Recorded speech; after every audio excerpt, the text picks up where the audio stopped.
दररोजसारखा सुद्धा थकून घरी आलो. मी आणि माझी रूम दोघेही शांत होतो. शब्द नव्हते सांगायला, पण थकवा खूप काही सांगून गेला. 2-3 दिवस झाले मी आणि माझी रूम असेच विस्कटलेलेच आहोत. कारण काम लोकल ट्रेनसारखं चाललं आहे आणि टाईम जस्ट लाईक मेट्रो. आराम तर करायचा मन होताच, बट कसं आहे ना, doing something is always better than doing nothing. आज काम संपतच नव्हता. तेवढ्यातच कॉलेजकडून मेसेज आला. आधी म्हटलं इग्नोरच करून टाकतो, बट एज्युकेशन पर्पजनी असेल म्हणून क्लिक केला. बघितल्यावर समजलं की कॉलेजवाल्यांनी फोर्ट्सवरची डॉक्युमेंटरी करायला सांगितले. हा तर माझा फेवरेट टॉपिक. मग काय, हातातली सर्व कामं बाजूला ठेवली आणि मग याच्या मागे लागलो.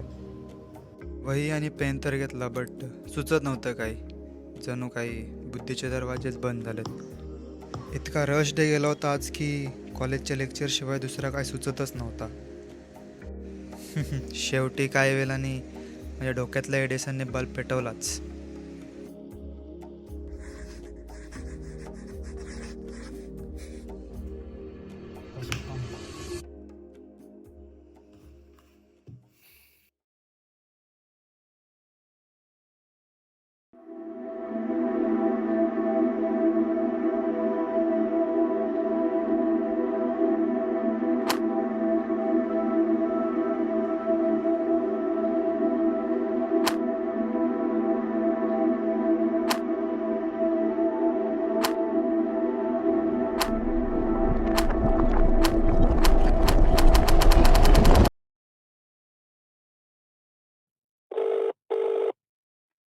हॅलो.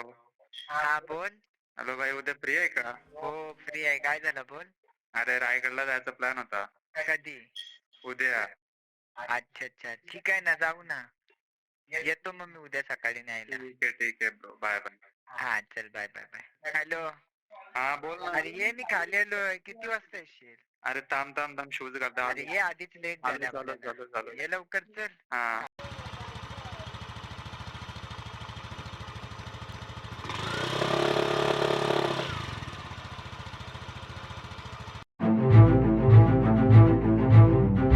रायगड, स्वराज्याची राजधानी. जणू काही एक स्वर्गच, जिथे हिस्ट्री विथ ब्युटीचा एक वेगळाच मिश्रण पाहायला मिळतं. जिथे शौर्याची गाथा सांगणारी मातीसुद्धा आहे आणि अभिमानाची उंचीसुद्धा. चला तर मग अशाच अविश्वसनीय, अतुल्य, श्रीमान दुर्गेश्वर रायगडाची भेट घेऊयात. हे ChatGPT, tell me the height of Raigad. Raigad पर्वतरांगेमध्ये समुद्र सपाटीपासून सुमारे 2700 फीट उंचीवर वसलेला आहे, ज्याच्या वाटेवर चालताना फक्त पाय नाही तर इतिहासही चालतोय. सन 1654 छत्रपती शिवाजी महाराजांनी चंद्रराव मोरे यांच्याकडून रायरी हा किल्ला जिंकून स्वराज्यात आणला व त्याचे पुनर्बांधकाम करून त्याचं नाव रायगड असे ठेवण्यात आले.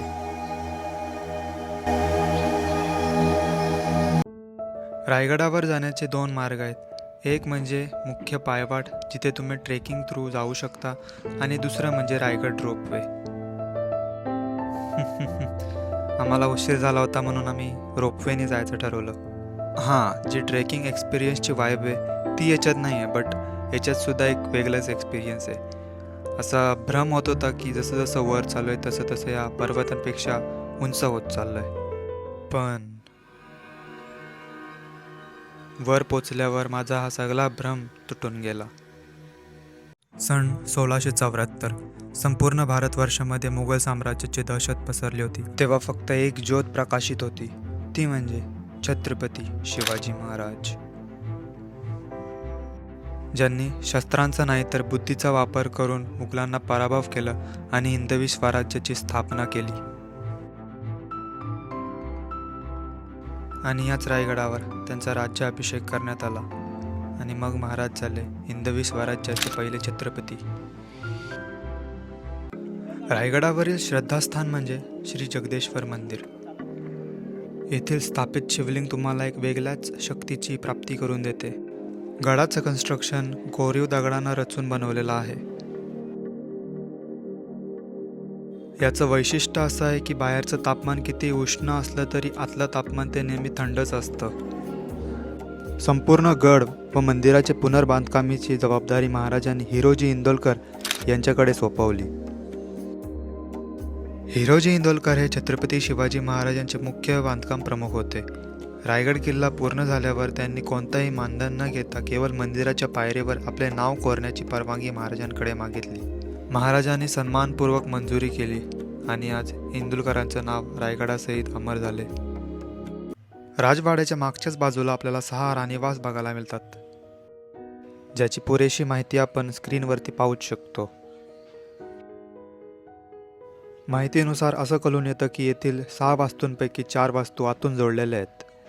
त्याचबरोबर गडावर वेस्ट मॅनेजमेंटसाठी शौचालयाची उपलब्धीसुद्धा होती. गडावर पेयदायक पाण्याचे एकूण 12 तलाव पाहायला मिळतात, जेणेकरून गडावरील माणसांची तहान भागली जायची.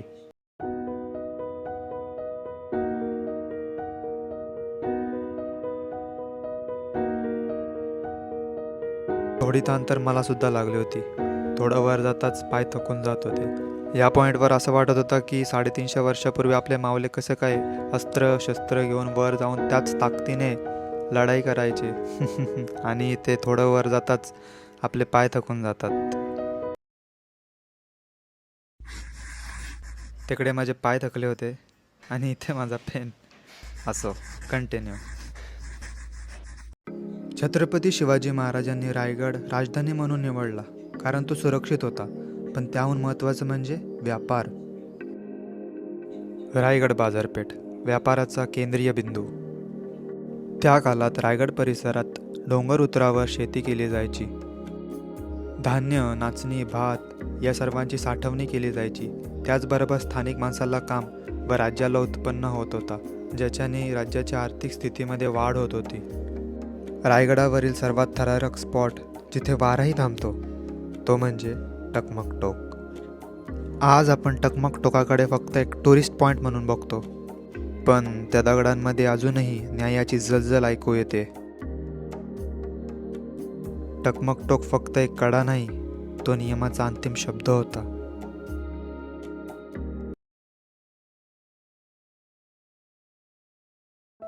रायगडासोबत मनाला खंतणारी गोष्ट झालेली.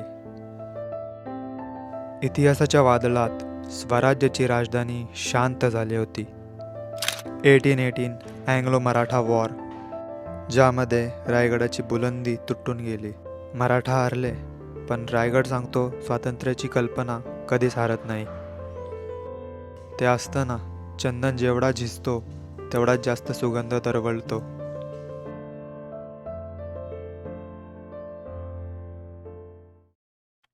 तीन एप्रिल 1680 संपूर्ण हिंदवी स्वराज्यासाठी काला दिवस. स्वराज्याचा दिवा आज विझला होता. महाराज नेहमी म्हणायचे, जो माणूस कालच्या दुष्ट वर्तुळातही आपल्या कामात संपूर्णपणे गुंतलेला असतो त्याच्यासाठी वेळ स्वतःच बदलत असतो. पण आयुष्यभर ज्यांनी कालाला डोळ्यात डोळे घालून पाहिले ते आज शांत होते.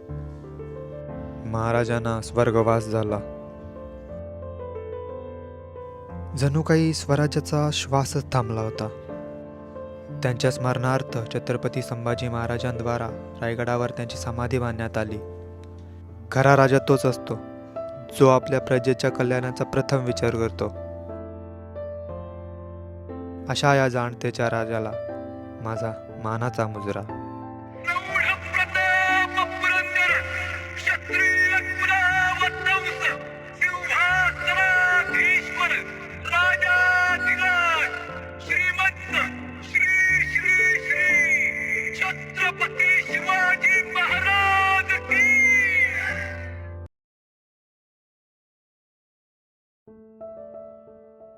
कधी कधी असं वाटतं की खरंच आपण या गोष्टीसाठी हक्कदार आहोत का?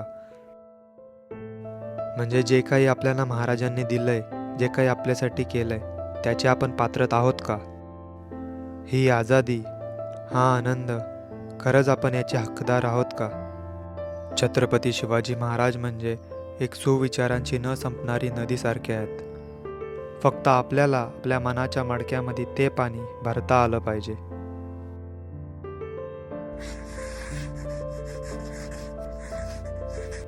मी असं नाही म्हणत आहे की आपण छत्रपती शिवाजी महाराजांसारखं व्हावे. देवाचं काम कोणी करूही शकत नाहीये.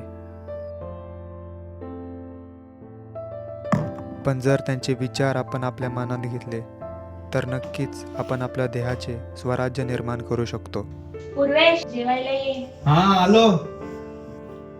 ज्यामध्ये वाईट विचारांवर मात करायला महाराजांचे सुविचार असतील.